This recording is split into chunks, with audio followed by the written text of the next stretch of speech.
Ladies and gentlemen, good morning and a warm welcome to each one of you. We are assembled here today for a reason that goes beyond just another meeting. We are here to strengthen our ability to craft credible alternative policies.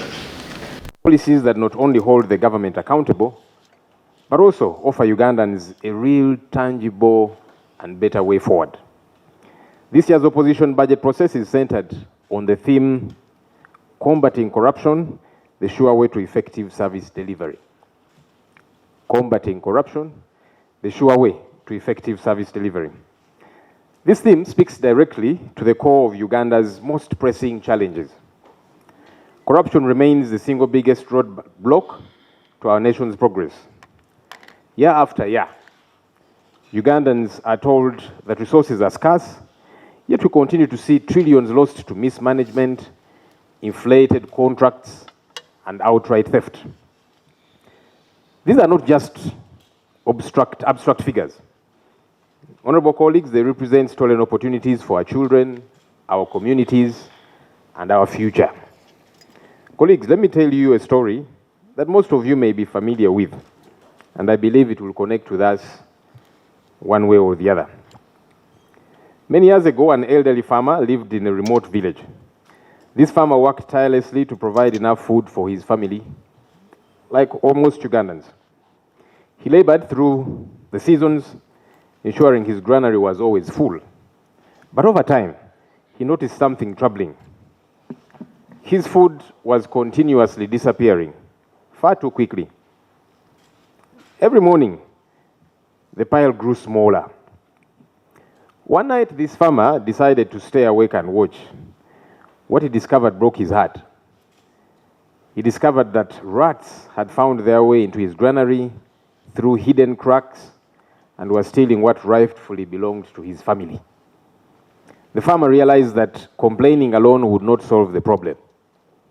He could not just set traps in one corner while leaving other holes open.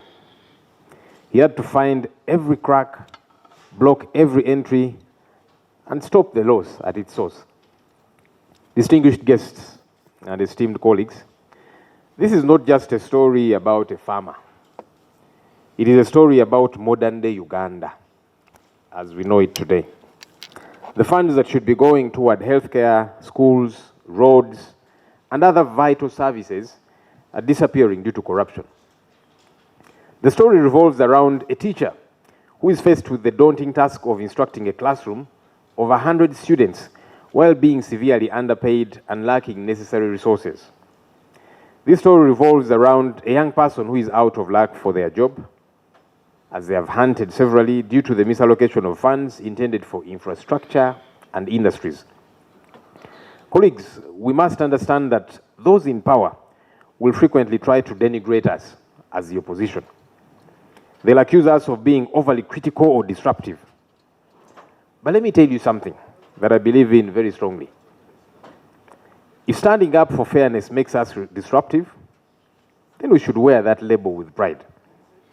If demanding responsibility is interpreted as complaining, then let us complain louder and more strongly.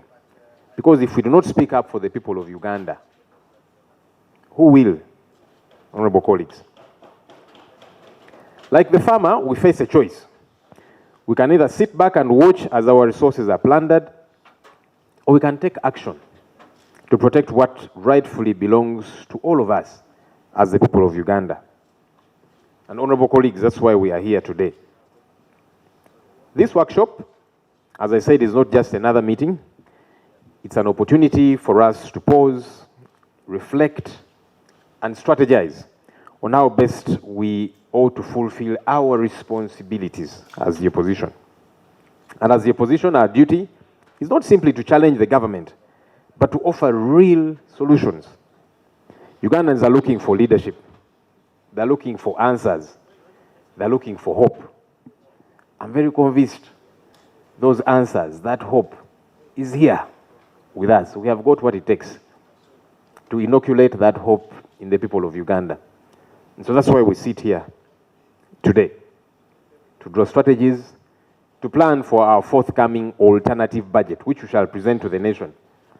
But then there are processes that feed into that. And it's important that people out there know that there are processes, that eventually the alternative budget that we are going to present to the country will have gone through scrutiny, advice.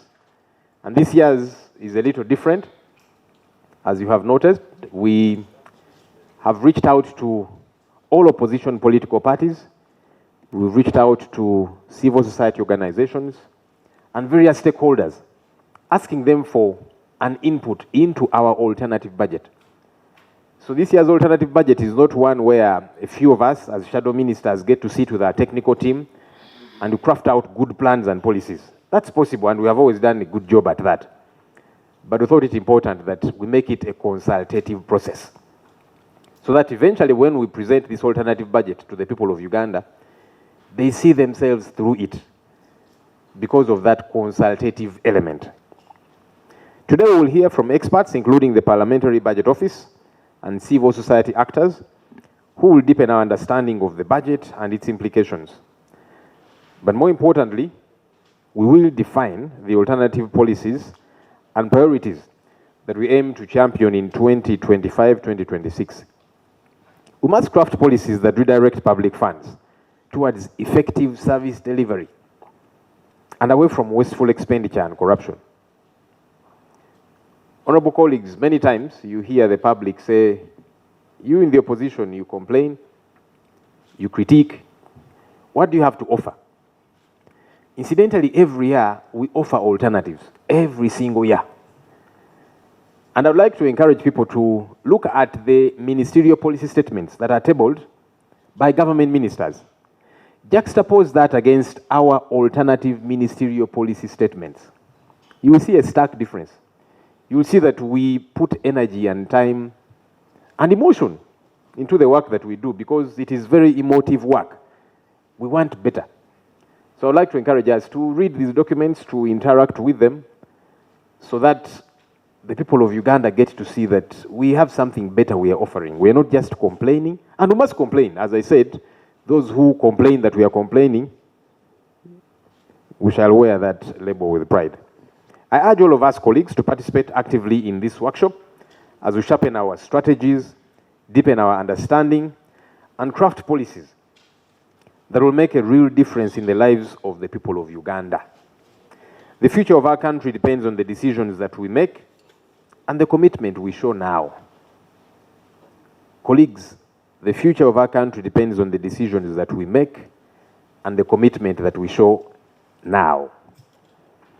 Finally, colleagues, as we shape the 2025-2026 alternative budget, let it reflect our unwavering commitment to accountability, no tolerance to corruption, and the well-being of our people. I wish us all a productive workshop, and I now declare this workshop open. Thank you, ladies and gentlemen.